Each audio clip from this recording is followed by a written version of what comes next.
performance. If does anyone... Yeah, just a question for Tom. You were talking about a lot of the archive footage. Is there a way that filmmakers can apply for permission to use some of that footage at all? Is that something that it's there as archive only? This is the raw material, most of which, if it's come, for example, via Trevor, will have been digitised. So there is a way into it which is easier than going back to the original. There will be an element of the film that we hold which is just there as the original and which hasn't yet been digitised. But as long as we can find the means, it's accessible. The whole principle of it is that it should be used. That won't necessarily, in all cases, be an easy proposition. There is the issue of the original owner's rights, of course, which we respect very carefully. So we can, when we take them, include an agreement which allows us to deposit the original material at the Heritage Centre and also to use it in our own projects. But that I exclude deliberately from that any commercial exploitation by us or by anybody else. So when, for example, we made that DVD, I went back to the original owners and said, we'd like to do this. No money involved. The money will return to saving more films and that kind of thing. And they all agree quite happily. But when it comes to use on television or something, it gets more complicated. Okay. It's interesting you were mentioning about archive content online now, and made a documentary that some of the filmmakers here were involved in called Finding Buck, which we made 3 years ago. So that's relatively short amount of time. And we had some archive from the Imperial War Museum in it. And the time span of production was such that I couldn't go to London and sit in their room and look at it. And yet, this last month, suddenly it's all online. Same as the British Pathé stuff. It's amazing. It's just there now. You can search through it, and then you can pay to download clips so that you can put it into your kind of rough edit, and then when you've got your edit together, you can then go back and kind of apply for your license. Does anybody else have any more questions? If not, I'd like to just jump over to Luke for a moment. Anybody got any questions? Luke? Yes. Luke has been looking after part of the Capture Somerset project here at the End Room Somerset Film. So I just ask if Luke could just give us an update on kind of what films the community chroniclers have been putting together, and perhaps show us a couple of examples. Yeah, just give me a moment to get this set up.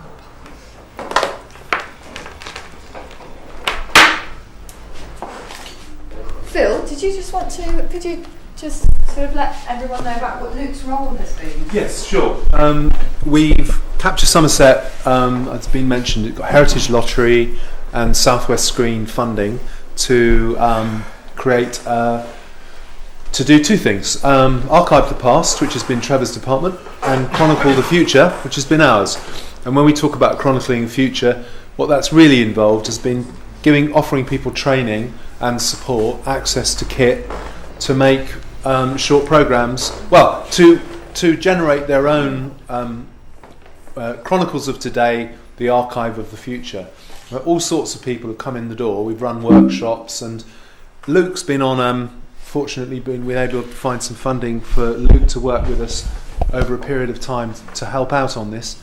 And so he's been buried in a hot editing suite for many a month, meeting up with contributors and helping them generate bits of material, generate the material really, put the material together. And the plan is in the new year, very early in the new year actually, because the project has to finish by the end of January, we're going to be putting together a compilation showreel of that work together with the work that Trevor's been doing. And so there will be a Capture Somerset DVD available from February, and there's going to be, and we'll be launching it in the new year. So, Luke. Okay, so basically I'm going to show you the showreel, the main showreel of Capture Somerset.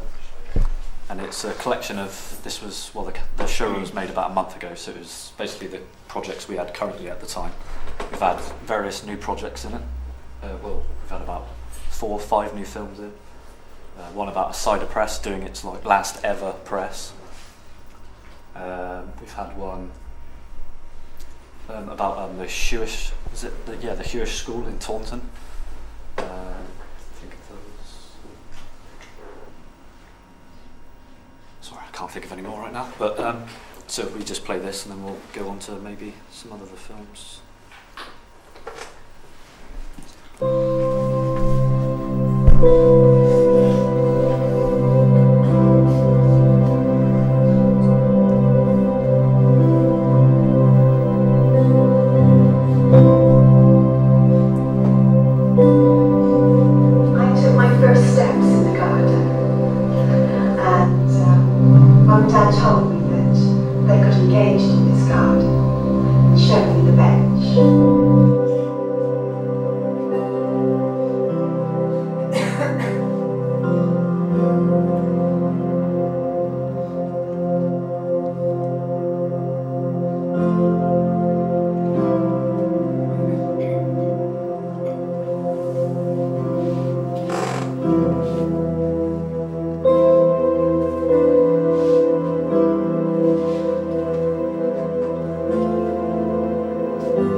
I'm really conscious of time. Is there one little snippet of something else, maybe, just briefly?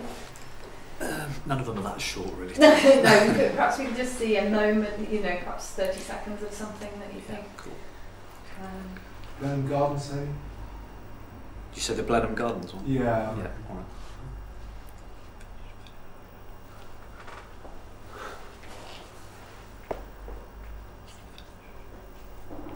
I'm feeling that if anybody in the room's got ideas for another film, we can still do more films for the project. Is that possible? There's a possibility I might have one, but it's got music in it which isn't cleared. So would that be a problem? Bill? It would depend. What music? Planets by Holst. It's the music implicit in the recording of it. Not really, no. But I've edited it to the music, and it seems too good not to use it. Yeah.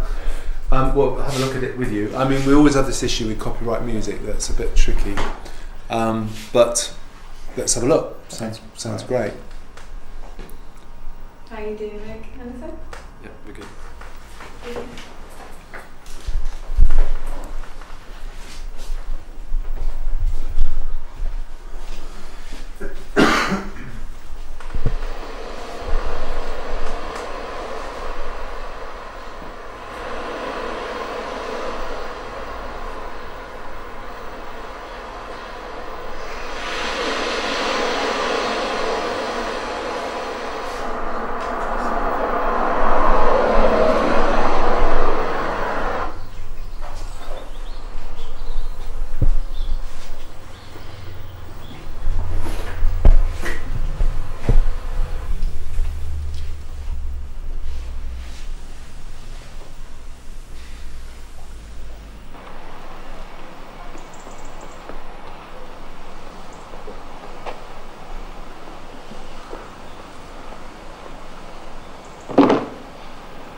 originally a bandstand, and my parents had it in about 1967, I think, was their first year.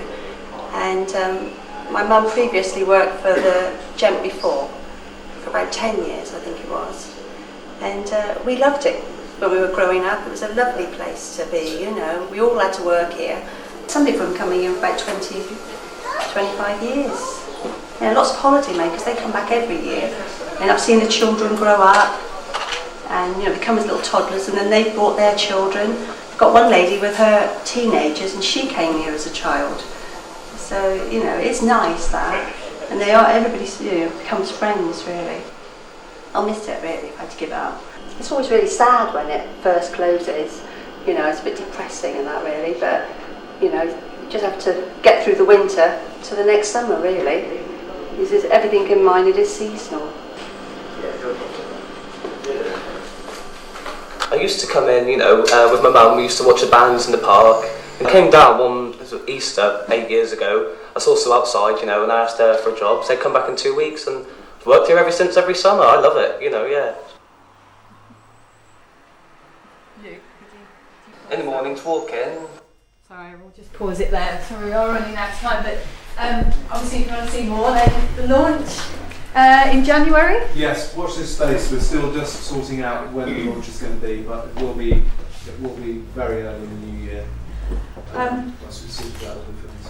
Fantastic. Thank you so much, Tom, Emma, Trevor, Luke. Thank you so much, and thank you all for staying and coming. I hope you enjoyed that session.